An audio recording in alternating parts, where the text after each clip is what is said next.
अकोट तालुक्यातील ही अमानवी घटना काल समोर आली आहे। मृतक बालकाचे नाव आहे दर्शन वैभव पडसकार, वय केवळ 9 वर्ष। आरोपी आकाश साहेबराव कान्हेरकर हा दर्शनाचा सावत्र बाप आहे।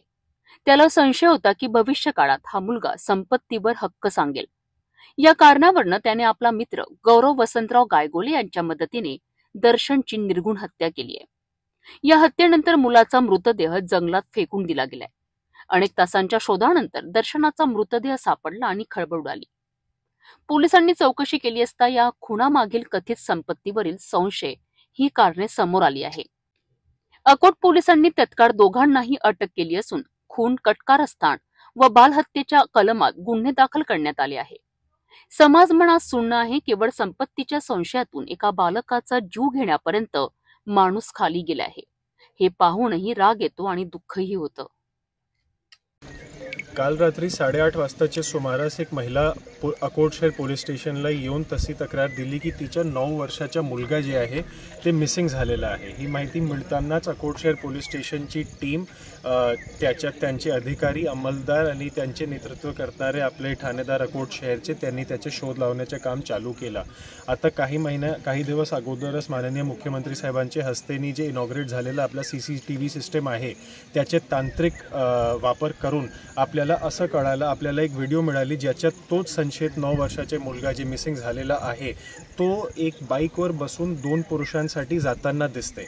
आता जेव्हा आपण त्या व्हिडिओला अगदी जवळपास बघितलं तर आपल्याला असं समजलं की ते जे 2 पुरुष आहे ज्याच्यासोबत ते जाताना दिसते त्यांच्यापैकी एक पुरुष त्याच महिलासोबत पोलीस स्टेशनला आला होता। तेव्हा आम्हाला हे बात पहिल्यांदा समजली की हे जे पुरुष आहे ती महिलाचा पहिला नवरा नाही, दुसरा किंवा तिसरा नवरा आहे आणि तो ह्या मुलगेचा सावत्र वडील होता। जसंच आम्हाला ही माहिती समजली की तेच ह्यांना घेऊन गेलेलं आहे, आम्हाला म्हणजे आपले अनुभवी पोलीस अधिकारी असल्याने आपल्याला समजून जाते की ह्याच्यात काही ना काही मोठा प्रकरण असण्याची शक्यता असते। तेव्हा मी सुद्धा पोलीस स्टेशनला दाखल झालो रात्री 12 वाजताच्या सुमारास आणि तेव्हापासनं ह्या गुन्ह्याचा तपास अधिकारी म्हणून मी स्वतःहून घेतला।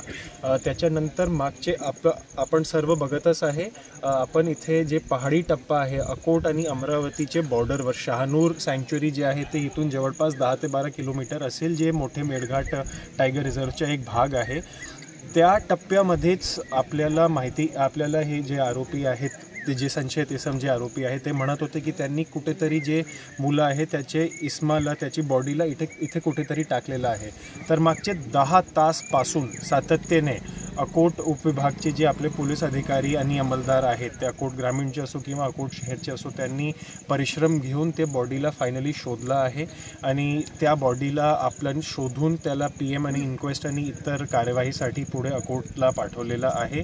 हे अत्यंत दुःखदायक घटना आहे, परंतु ह्याच्यात आपले पोलीस टीमनी जे परिश्रम घेतलेला आहे त्याच्या मागे एकच कारण आहे की आम्हाला सर्वांना त्या 9 वर्षाच्या मुलासाठी इन्साफ पाहिजे आणि आम्हाला ते न्याय पाहिजे आणि आपली हाच धारणा राहते, आपला हाच हेतू राहते की आपण लवकरात लवकर 10 ते 12 पुढचे 1 किंवा 2 आज किंवा उद्या जास्तीत जास्त करून आपण ह्याची चार्जशीट दाखल करण्याचा प्रयत्न करू। आतापर्यंत आपण जे काही कारवाई केलेली आहे ते नवीन जे कायदा आहे BNSS, ज्याच्यातले भरपूर काही स्ट्रिक्ट प्रिकॉशन्स दिलेले आहे। प्रत्येक गोष्टीची व्हिडिओ रेकॉर्डिंग झाली पाहिजे, प्रत्येक गोष्टीच्या एक ई-साक्ष्य म्हणून ॲप दिलेला आहे, वेगवेगळे प्रोसिजर्स दिलेले आहे। आतापर्यंत जे काही आपण केलेलं आहे ते सर्व त्या प्रोसिजर्सला मनात धरूनच केलेलं आहे आणि आमची अशी आशा आहे की पुढे सुद्धा आपल्याला ह्या केसमध्ये चांगले रिझल्ट्स दिसण्याला भेटणार आहेत। धन्यवाद।